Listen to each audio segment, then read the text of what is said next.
चलिए आप लोग बताइए कि दुनिया में सबसे बड़ा संकट क्या है, सबसे बड़ा दुख क्या है। आपको जो भी लगता हो बोल सकते हैं। आप बताएं दुनिया में सबसे बड़ा दुख क्या है। क्लास में बैठना नहीं, कुछ और है तो बताइए ना। चुप बैठने से क्या होगा। आप बताएं सबसे बड़ा दुख क्या है। बेरोजगारी है। क्या बोले। पर्यावरण प्रदूषण। यही है। आईएएस की तैयारी करने वाला बच्चा अलग ही जमीन पे रहता है, उसका अलग ही मामला रहता है एकदम। देखिए घर वाली है, घर वालों क्या बोला, घर वालों ये कह रहे घर वालों से दूर रहना सबसे बड़ा कष्ट है जीवन का। यही कहा ना, घर वालों से दूर रहना। ये कह रही है बेरोजगारी सबसे बड़ा कष्ट है दुनिया का। और बताए चिंता। देखिए अब समय आ गया कि आप भी चोगा पहनने, दाढ़ी बढ़ाने और कार्यक्रम शुरू करें। और लिखा हो झांसाराम बापू। अब आपके सामने ज्ञान से भरी बातें हैं। चिंता, अरे चिंता तो दुख है ही, उसका कारण पूछ रहे हैं। सबसे बड़ा दुख किस वजह से जीवन में होता है ना। दो उत्तर मेरे पास आए हैं, बेरोजगारी और घर वालों से दूर रहना।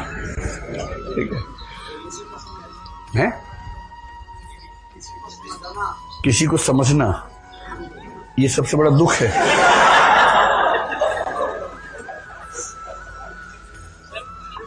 कहां थे अब तक आप लोग। चलिए आप बताएं। उम्मीदों का टूटना। अभी हाल ही में टूटी है लगता है।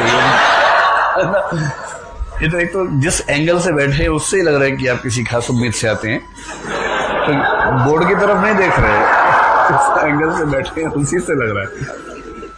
तो उम्मीदों का टूटना। और एक दो बता दीजिए। मानसिक तनाव, गरीबी और असंतोष, हेल्पलेस फील करना। हाँ एक और लास्ट बस, किसी बीमारी से जूझना। कोई भी रोग, जैसे प्रेम रोग या राजयक्ष्मा या कोई और क्षय रोग आदि, कोई भी रोग। ठीक है। ये एग्जाम्पल इसलिए है कि दुनिया का सबसे बड़ा दुख क्या है, इस पर यहीं पर इतना मतभेद है। किसी को बेरोजगारी से बड़ा दुख नहीं लगता, किसी को गरीबी से बड़ा। और जिसको गरीबी बेरोजगारी नहीं झेलनी पड़ रही है वो क्या कह रहा है, किसी को अपनी बात ना समझा पाना। ये रोमांटिक आदमी है, इसको रोजी रोटी की चिंता नहीं है। रोटी पक्की है, रोटी परांठा मक्खन रखा है घर के अंदर। मेरे इमोशंस को समझ नहीं पा रहा है।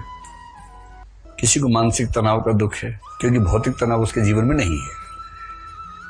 जिसका पेट भरा होता है ना, उसका इमोशनल दुख होने शुरू हो जाते हैं उसके बाद। हाय मुझे समझ नहीं पाया है, क्योंकि इसकी रोटी रखी हुई है रात के लिए तैयार।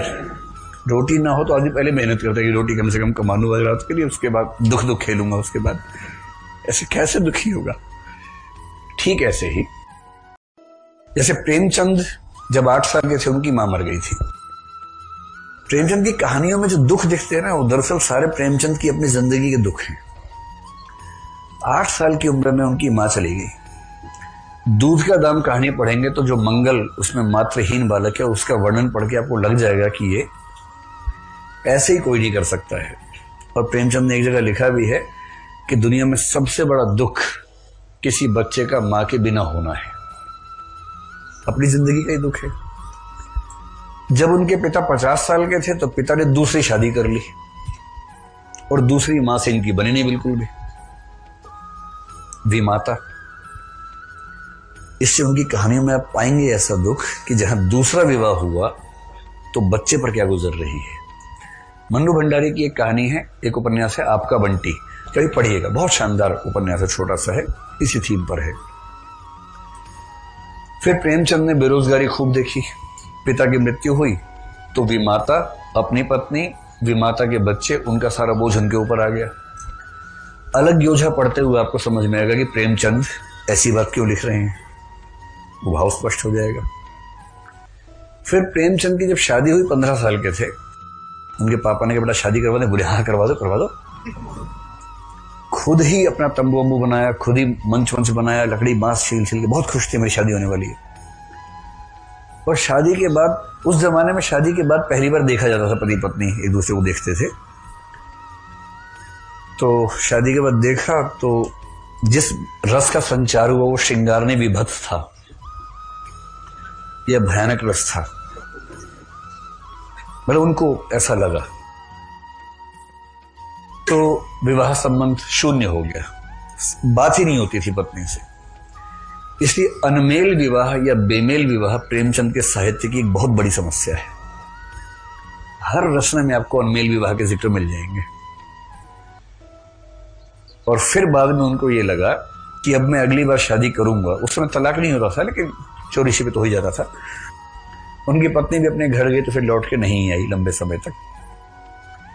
तब ये वो फिर से शादी करनी है, लेकिन ऐसे नहीं करूंगा। अब वो अड़ गए कि अब मैं किसी बाल विधवा से ही शादी करूंगा, क्योंकि वो विधवा विवाह का समर्थन पहले कर चुके थे प्रेमा में। और अंत में अपने एक परिचित की बेटी शिवरानी देवी से विवाह की, जो बाल विधवा थी, जो प्रेमचंद की पत्नी हुई। इसलिए जब आप गोदान में झुनिया और गोबर का विवाह पढ़ेंगे तो भी प्रेमचंद नजर आएंगे उसके बीच में। तो प्रेमचंद तो गांव के आदमी थे, देहाती आदमी थे। गुल्ली डंडा बचपन में खेलते थे, उनका प्रिय खेल था। इसलिए कहानी भी कौन सी है, गुल्ली डंडा। गुल्ली डंडा खेलते खेलते वो एक बहुत बड़े इंस्पेक्टर बन गए प्रेमचंद, गांव के बाकी लोग नहीं बन पाए।